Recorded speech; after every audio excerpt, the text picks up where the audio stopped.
আপনার আপনি তো সবার বড়, তাই না? না, আমি হলো মেজো। আপনার যে বড় ভাই সে কি বাইচে আছে না মারা হ্যাঁ, গেছে? বাইসে আছে। বাইচে আছে। আপনার বড় যে হ্যাঁ, বাইসে আছে। আর আপনার ছোট ছিল কয়জন?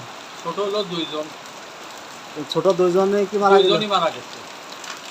আপনার বড় যে সে এখন কোথায় থাকে? সে হলো পাইচুরি আছে। আচ্ছা। এখন এই যে যে যে দুইজনের যে ছেলে মেয়ে এখন, এখন ২ জনের ছেলে মেয়ে বলতে আমার যে ছোট, হ্যাঁ তার ২ টা মেয়ে বিয়ে থা হয়ে গেছে, চলে গেছে। হ্যাঁ আর এই ছোট জনের হ্যাঁ হলো ২ টা ছেলে।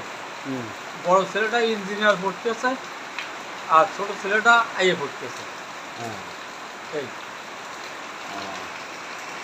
হয়েছে। হ্যাঁ, এটা তো এখন আপনার উপরে পুরো দায়িত্ব পড়ে গেছে। পুরা দায়িত্ব মানে সংসারের পুরা দায়িত্ব আমার ঘাড়ে চলে আসছে। উপায় নেই আমার। এখন আয়ের উৎস তো নাই। আয়ের উৎস বলতে মাঠে জমি জমা আছে, চাষবাস আছে, এই সমস্ত। আর আমি তো এখানে থাকি, আয়ের উৎস বলতে তো আমার নাই।